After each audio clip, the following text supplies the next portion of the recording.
Sir Jagadish Shettar ಅವರು ಒಂದು ಕರೆ ಕೊಟ್ಟಿದ್ದಾರೆ. ಈ ಸಾರಿ 28 ಕ್ಷೇತ್ರವನ್ನ ಬಿಜೆಪಿ ಗೆಲ್ಲುವ ಮೂಲಕ ಕಾಂಗ್ರೆಸ್ನ ನಿರ್ನಾಮ ಮಾಡಿ ಅಂತ ಇಂದು ಕಾರ್ಯಕ್ರಮದಲ್ಲಿ ಹೇಳಿಕೆ ಕೊಟ್ಟಿದ್ದಾರೆ ಸರ್. ಅವರು ಹಿಂದೆ ಹೇಳಿಕೆ ಕೊಟ್ಟಿದ್ರು, ಬಿಜೆಪಿನ ನಿರ್ನಾಮ ಮಾಡಿ ಕಾಂಗ್ರೆಸ್ ಗೆಲ್ಲಿಸುವಂತ ಕೆಲಸ ಮಾಡಬೇಕು ಅಂತ ಹಿಂದೆ ಹೇಳಿಕೆ ಕೊಟ್ಟಿದ್ರು.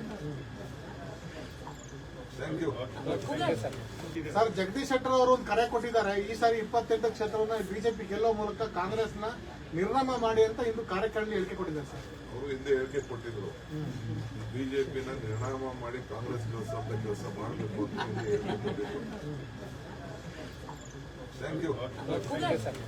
ಸರ್ ಜಗದೀಶ್ ಶೆಟ್ಟರ್ ಅವರು ಒಂದು ಕರೆ ಕೊಟ್ಟಿದ್ದಾರೆ. ಈ ಸಾರಿ 28 ಕ್ಷೇತ್ರವನ್ನ ಬಿಜೆಪಿ ಗೆಲ್ಲುವ ಮೂಲಕ ಕಾಂಗ್ರೆಸ್ನ ನಿರ್ನಾಮ ಮಾಡಿ ಅಂತ ಇಂದು ಕಾರ್ಯಕ್ರಮದಲ್ಲಿ ಹೇಳಿಕೆ ಕೊಟ್ಟಿದ್ದಾರೆ ಸರ್. ಅವರು ಹಿಂದೆ ಹೇಳಿಕೆ ಕೊಟ್ಟಿದ್ರು, ಬಿಜೆಪಿನ ನಿರ್ನಾಮ ಮಾಡಿ ಕಾಂಗ್ರೆಸ್ ಗೆಲ್ಲಿಸುವಂತ ಕೆಲಸ ಮಾಡಬೇಕು ಅಂತ ಹಿಂದೆ ಹೇಳಿಕೆ ಕೊಟ್ಟಿದ್ರು.